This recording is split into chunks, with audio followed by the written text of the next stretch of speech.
உலகெங்கிலும் இருந்து இந்த நிகழ்வை பார்த்து கொண்டிருக்கின்ற சன் தொலைக்காட்சி நேயர்களுக்கு அன்பின் வணக்கம்.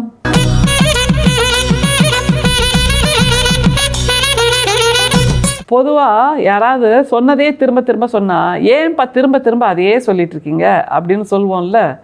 திரும்ப திரும்ப கேட்பதுங்கிறது கொஞ்சம் சலிப்பை தரும் அல்லது கோபத்தை கூட தரும் அப்படிங்கிறது மனித இயல்பு. ஆனால் வள்ளல் பெருமான் அதுதான் ரொம்ப ஆச்சரியம். அவர் பல விஷயங்களை திரும்ப திரும்ப சொல்லுகிறார்.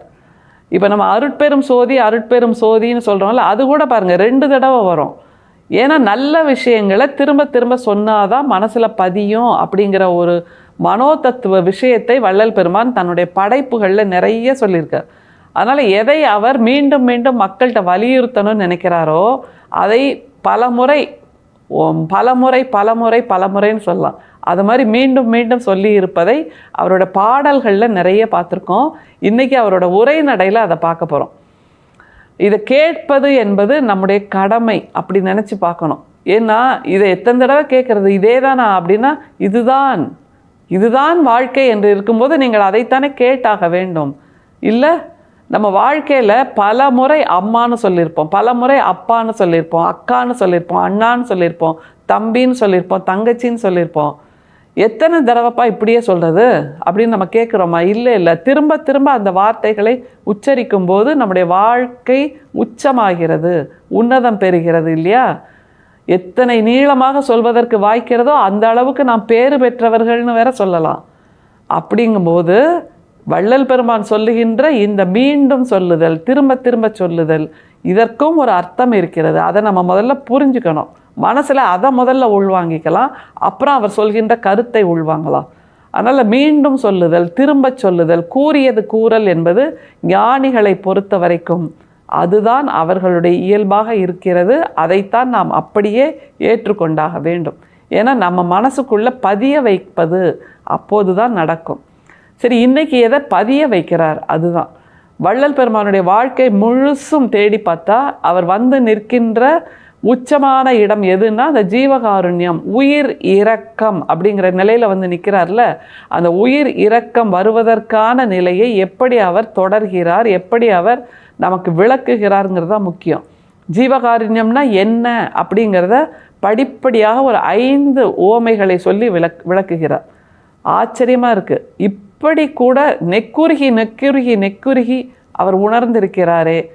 தான் உணர்ந்தது மட்டுமல்லாமல் நெக்குருகி நம்மிடம் அதை சொல்கிறாரேங்கிற அந்த வியப்பு, புல்லரிப்பு எல்லாம் வருது.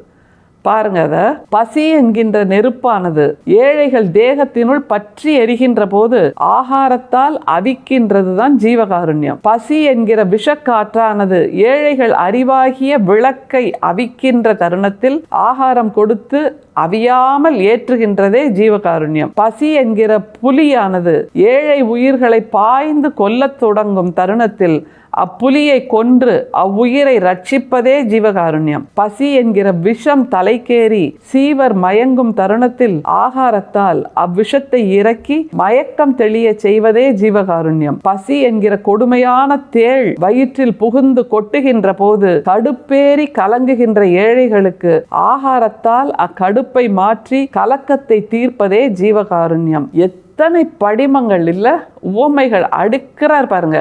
எது ஜீவகாருண்யம்? நான் என் ஃப்ரெண்ட்ஸோட ஹோட்டலுக்கு போய் சாப்பிட்டுட்டு தானே இருக்கேன். ஒரு நாள் அவங்க பில்லு கொடுப்பாங்க, மறுநாள் நான் பில்லு கொடுப்பேன்.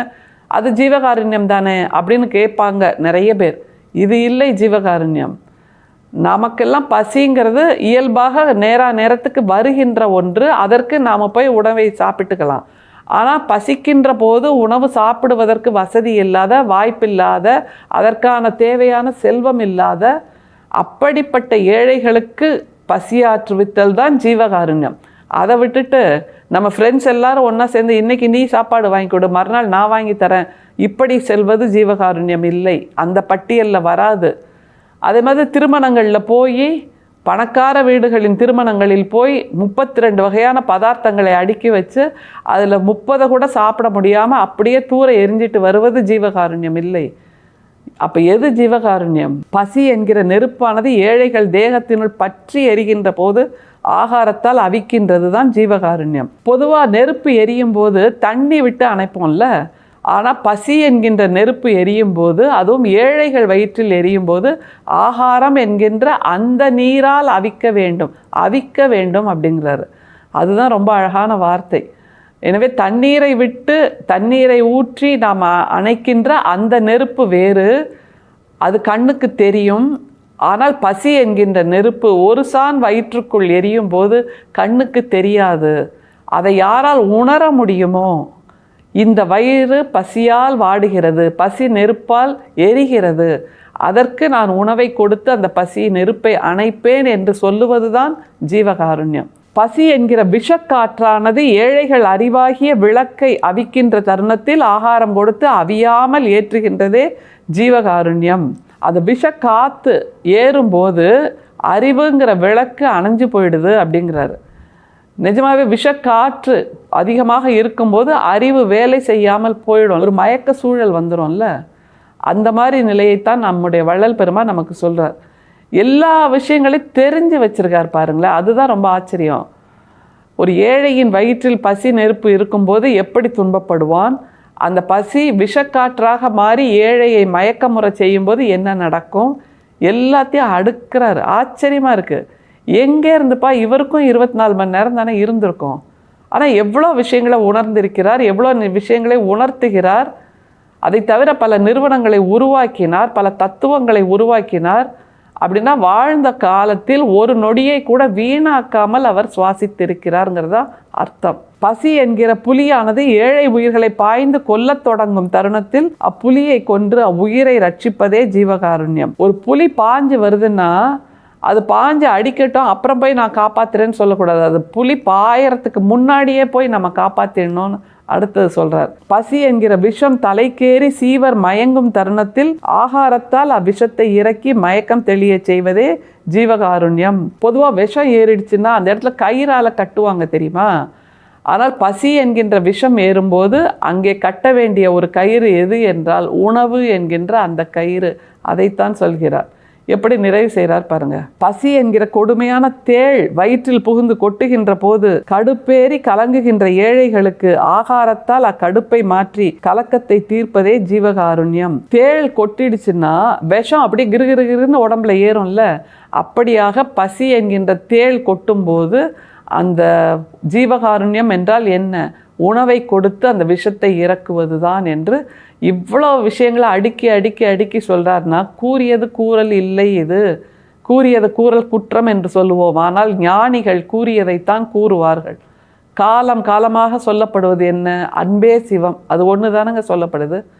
லவ் இஸ் காட் அப்படின்னு சொல்கிறோம்ல, காட் இஸ் லவ் அப்படின்னு சொல்கிறோம்ல, அன்பே சிவம்.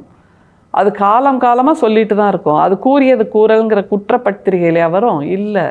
ஏனென்றால் அது தினம் தினம் நமக்கு நினைவு ஊட்ட வேண்டிய ஒரு விஷயம். எப்படி நாம் அம்மா என்று அழைக்கிறோமோ, அப்பா என்று அழைக்கிறோமோ, அந்த வார்த்தையெல்லாம் அறத பழசான வார்த்தைப்பா. கூறியது கூறல் கூறக்கூடாது. அதனால் அம்மாவை வேற சொல்லு, அப்பாவை கூப்பிட்றதுக்கு வேற வார்த்தை சொல்லு நான் சொல்கிறோம் இல்லை இல்லை.